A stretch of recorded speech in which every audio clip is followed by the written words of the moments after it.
तो आप आज देखने वाले हैं कि एक महीने में जो 25,000 रुपये भी नहीं कमा पाते थे, आज उन्होंने अपनी कंपनी का रेवेन्यू ईयरली 200 करोड़ रुपीस तक कैसे लेकर गए हैं।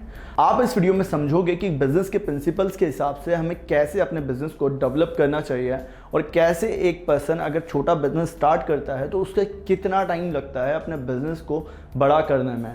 आप कम से कम इन्वेस्टमेंट में बिज़नेस स्टार्ट करिए, हम आपको एडवाइस देते हैं। साथ ही आपका कम इन्वेस्टमेंट आपको आगे ग्रोथ कैसे कराएगा इस स्टोरी के थ्रू समझना। मैं बात कर रहा हूँ कानपुर के रहने वाले राजकुमार नंदा जी की, जिन्होंने अपनी कंपनी की शुरुआत 1996 में करी थी। इनकी कंपनी का नाम है नेचर्स, जो कि काफ़ी कॉस्मेटिक प्रोडक्ट्स बनाती है।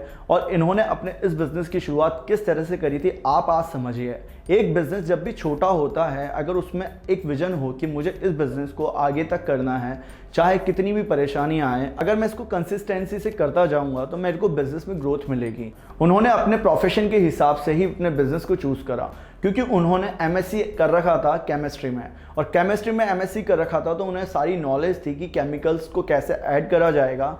साथ ही वो जहाँ पर जॉब कर रहे थे और अपनी जॉब को छोड़ा था उन्होंने बिज़नेस करने के लिए। स्टार्टिंग में काफ़ी चैलेंजेस देखने को मिलते हैं हर बिज़नेस एंटरप्रेन्योर को।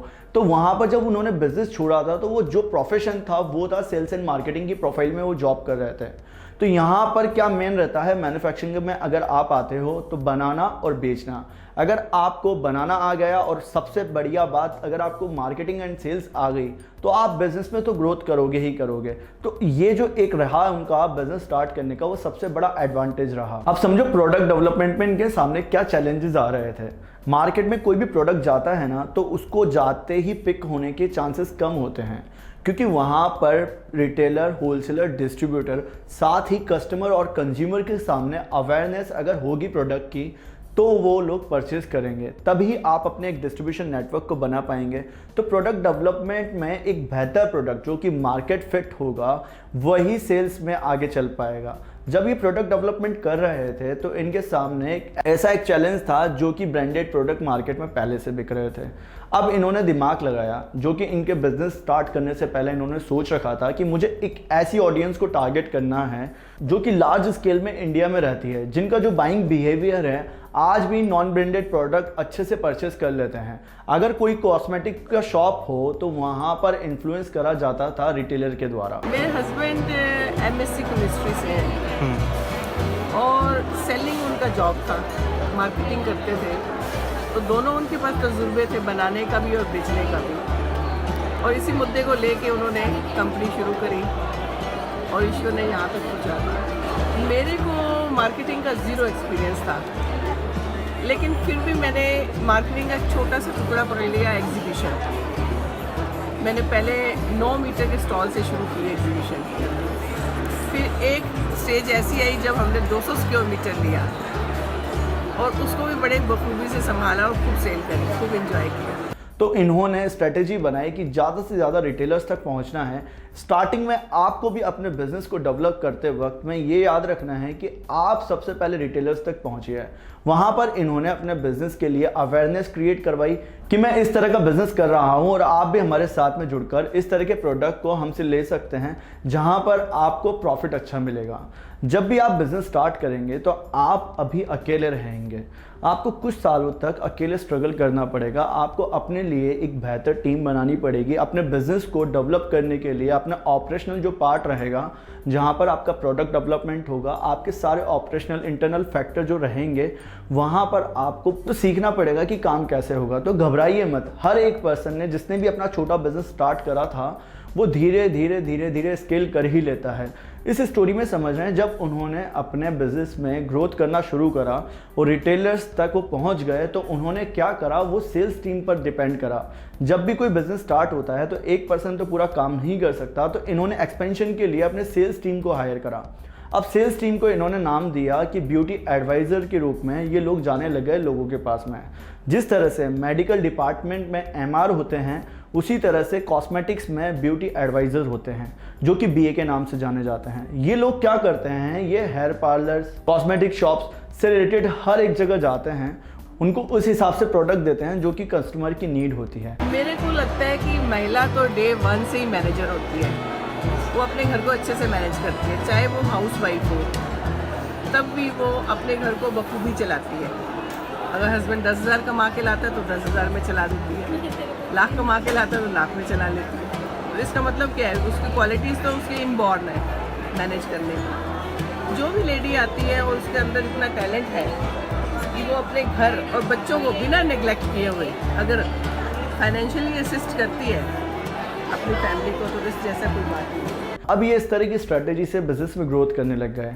आप अगर बिज़नेस में आते हैं तो यहाँ पर याद रखिए कि आपके सामने जो पॉसिबिलिटीज़ हैं इंडिया के मार्केट में काम करने की वो बहुत ज़्यादा है। यहाँ पर कोई भी एक डिस्ट्रीब्यूशन चैनल जो स्टार्टिंग में काम करता है, बड़ा डिस्ट्रीब्यूशन जो नेटवर्क है FMCG में काम कर रहा है, वो पूरे इंडिया में हद से ज़्यादा नहीं पहुँच पाता है। वहाँ पर लोकल कंपनीज़ काम करते ही करती हैं। तो अगर आप अपने बिज़नेस में आते हो, कम इन्वेस्टमेंट करते हो, चाहे सर्विस सेक्टर में कर रहे हो या मैन्युफैक्चरिंग सेक्टर में, या बना बनाया प्रोडक्ट बेचना चाहते हो, आपको टारगेट करना है अपने मार्केट में। अपने मार्केट से स्टार्ट करो और छोटे रूप में उस मार्केट को डिवाइड करो कि आपको किस मार्केट में काम करना है। मैंने बहुत सारे वीडियोस इसी तरह के बनाए हुए हैं जो आपको समझाते हैं कि किस तरह से आपको अपनी पब्लिक को टारगेट करना है, कैसे आपके बिजनेस में कस्टमर्स हैं उनके नेचर को कैसे पता करना है, कंज्यूमर बिहेवियर को कैसे समझना है। नीलम नंदा जी जो इनकी वाइफ है, उनका कहना था कि हमने हमारे बिजनेस में हमें उस वक्त ग्रोथ लगी जब हमारे बिजनेस के सेल्स पर्सन जो कि सेल्स मैनेजर थे वो एरोप्लेन में जाकर दूसरे शहरों में और दूसरे देशों में अपने प्रोडक्ट को बेचने लग गए। तो हमें लगा हमारा बिजनेस बड़ा हो चुका है। आप भी स्टार्ट करिए अपने बिजनेस को, और बिजनेस में टाइम लगेगा, बिजनेस को समझते चलोगे और बिजनेस के प्रिंसिपल्स पर काम करोगे तो ग्रोथ मिलेगी। अब इनके बिजनेस ग्रोथ पर नज़र डाल लेते हैं कि 22 सालों में इन्होंने कितना ग्रोथ करा है। देखिए, जहाँ पर इनके पास में एक छोटे से घर में मैन्युफैक्चरिंग लगाया था, आज इनके पास में 4 बड़े यूनिट हैं जो कि प्रोडक्ट बना रहे हैं। जहाँ पर इनके पास में अकेले ये खुद बनाते थे, आज 500 लोग उन यूनिट्स में काम कर रहे हैं। इनके पास में 1000 से ज़्यादा सेल्स पर्सन की टीम है जो कि ब्यूटी एडवाइज़र बन के पूरे वर्ल्ड में काम कर रहे हैं। अब इनके बिजनेस को जो देखा जाए तो ग्लोबली कैसे एक्सपेंड हुआ वो समझो। थोड़े टाइम पहले ये इंडिया में काम कर रहे थे, बट अब ये पूरे वर्ल्ड में काम कर रहे हैं। यूरोप में 50 से ज़्यादा देशों में इनके प्रोडक्ट बिक रहे हैं। वहीं एशिया में भी कई ऐसी कंट्रीज़ हैं जहां पर इनका अच्छा नेटवर्क है, वहां पर इनके प्रोडक्ट की काफ़ी डिमांड है। अगर आप एक प्रोडक्ट अच्छे से बना लेते हो जो कि अकॉर्डिंग टू मार्केट फिट होता है और उसकी डिमांड आप जनरेट करवा लेते हो और मार्केट में वो फ्लो से निकलता रहता है, तो आप उसके पैरेलली 5 से 7 प्रोडक्ट ईजिली निकाल देते हो।